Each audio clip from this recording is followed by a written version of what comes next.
Hi guys, welcome back. Sorry I haven't been vlogging for a while. I've been away. Yes, I've been sunning myself. Did you not enjoy the greatest show on earth, the Olympics? I loved it. Sleep deprived, but I absolutely loved it. But I'm back now and I promise, no I can't say promise, my mum always says never say promise. I will do my best to keep in touch with you guys over the next few weeks.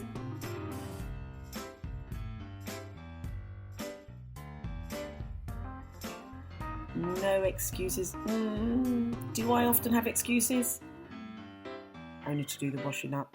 Always find an excuse not to do housework. Not for the gym though. How many of you actually have a gym membership that you use? Be honest. How many of you? Because I know that I gave up my gym membership 3 years ago. 3 years ago I gave it up because it was, for one, affordability. For two, childcare. I felt that it was more hassle for me to go to the gym and find someone to look after the baby. So that in itself was adding up and increasing my monthly expenditure. So I decided running is free. Running's free. Doing weights in my house is free. Using my own body weight is free. So all this HIIT training that's out there, we've been doing it for years, guys. Sorry to burst your bubble. It's been going on for years. How many of you fellow athletes out there know about the HIIT training? Plyometrics, burpees with a jump, tuck jumps. Ladies, I will share it with you. But you know what? All I'm saying to you is be active and get moving.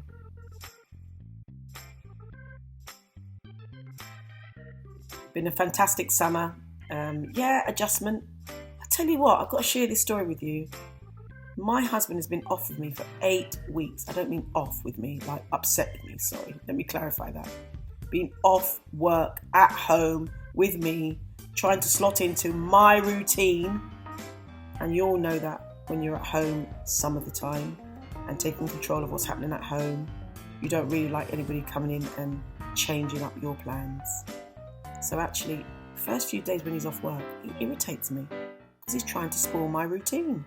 My routine that I've tried my best to keep flowing. Sometimes it doesn't flow very well. However, I'm going to miss those set of hands. Next week, I'm going to miss those extra pair of hands. You know what it's like when someone's saying, Mum, can you do this? Can you do that? And you say, babe, go and do that for me, please. Or babe, go and wipe his bum. You know that one? But adjustment. And I'm sure for a lot of us there's going to be a lot of adjustment over the next few weeks and months. Adjustment. That's all I've got to say on that one. Don't want to ramble on too long.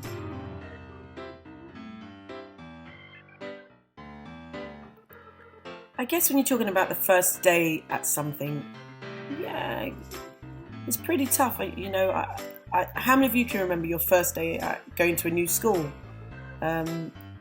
Last year, my daughter was starting senior school for the first time. And I remember actually she was pretty cool about it all. But I was anxious. I was anxious whether or not she was going to make friends, whether she was going to fit in, whether she liked her teachers, whether or not what I bought her, the shoes were suitable. It's all these little things that can really, it might be small to us, but to them, it's quite a big deal. I remember talking about my daughter starting senior school. I remember when she was 2, dropping her off at nursery and her clinging onto my leg for a whole week.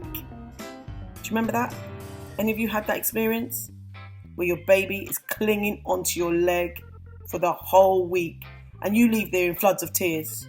But actually 5 minutes later they're out playing with their friends and forgotten all about your mum until 5:30 again.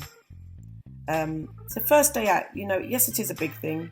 It's about controlling and managing your expectations and encouraging your children that actually it's going to be all right because you're there to support them and catch them. That's my take on it anyway.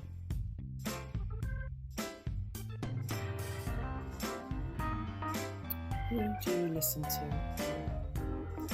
I mean, it's always a difficult one when you get in conflicting stories.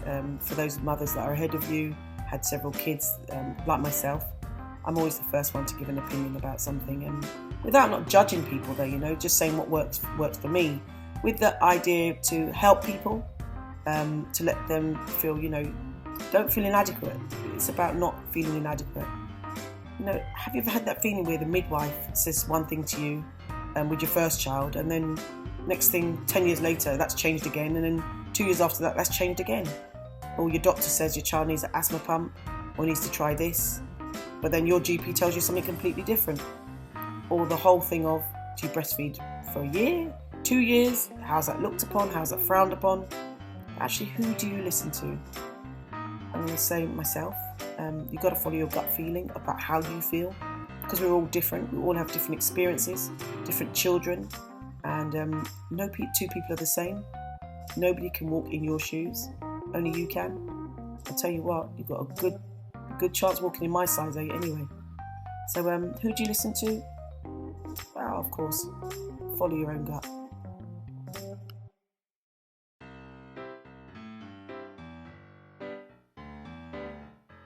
I've been lucky enough to have a good set of friends and family, actually. I've had a really supportive mother and father that supported me with my kids. So I can honestly say that I've had a lot of good people in my corner. But I equally know some people that are on their own, that find everyday struggles quite hard. And I think it's now time for us to embrace one another and realise that, you know what, we are all trying to be the best mothers that we can be. And it doesn't matter what you have or don't have. We still have that. We're trying to be role models for our kids, to give them, a better life, I should say, or as good a life as what we had as a child growing up. So who's in your corner? I've got numerous people in my corner.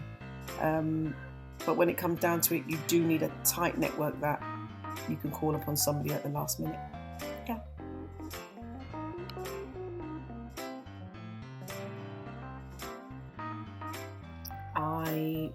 Top tips for today. Wow.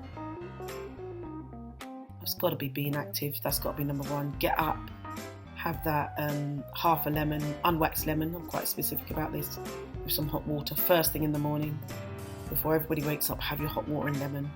Be active. Embrace change. Don't be scared of change. Surround yourself with more positive people. Yes, I've just checked on my notepad. That's what I wrote down. Surround yourself with really positive people. My mum always says this: it will work out in the end. It will work out in the end. And I just think, yeah, right. But actually, she's right. It will work out in the end. And lastly, there is no perfect. Take care, guys. I look forward to sharing and spending a bit more time with you. But right now, I'm going to sign off. Okay. Take care. Please subscribe. Please share if you like it. And I really, really, really welcome your comments. Thank you so much for listening to me. Take care.